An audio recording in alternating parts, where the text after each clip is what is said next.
হাজো আঞ্চলিক পঞ্চায়তৰ নৱনিৰ্বাচিত সভানেত্ৰী অৰ্পণা বৰ্মনৰ দায়িত্বভাৰ গ্ৰহণ। এখনি শক্তিশালী আঞ্চলিক পঞ্চায়ত গঢ় দিয়াৰ লক্ষ্যৰে উদ্যমেৰে আগবাঢ়ি আহিছে আঞ্চলিক পঞ্চায়তৰ সভানেত্ৰী অৰ্পণা বৰ্মনে। হাজো খণ্ড উন্নয়ন কাৰ্যালয়ৰ সংলগ্ন আঞ্চলিক পঞ্চায়তৰ এই কাৰ্যালয় শুভ উদ্বোধন কৰা হয়। পুৰোহিতৰ মন্ত্ৰোচ্চাৰণেৰে মাংগলিক কাৰ্যসূচীৰে হাজো আঞ্চলিক পঞ্চায়তৰ কাৰ্যালয়টি শুভ উদ্বোধন কৰা হয়। উক্ত অনুষ্ঠানত হাজো খণ্ড উন্নয়ন বিষয়া ইন্দ্ৰনীল কাশ্যপ, জিলা পৰিষদৰ প্ৰাক্তন অধ্যক্ষা ৰীতা তালুকদাৰ, জ্যেষ্ঠ বিজেপি নেতা বিপুল দাসকে আদি কৰি পঞ্চায়তৰ সভানেত্ৰীসকল উপস্থিত থাকে। মই ৮ নং হাজো আঞ্চলিক পঞ্চায়তৰ সভানেত্ৰী হিচাপে আজি আনুষ্ঠানিকভাৱে আসন গ্ৰহণ কৰিলো আৰু সকলোৰে সহায় সহযোগিতা কামনা কৰিলো, ৰাইজৰ সহায় সহযোগিতা কামনা কৰিলো।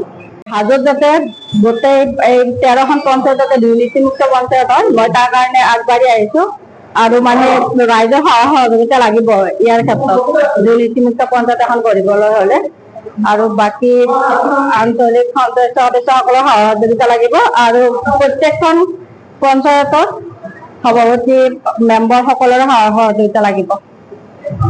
হাজোৰ পৰা Anamika Kalita report, news any 365। Stay informed, stay ahead.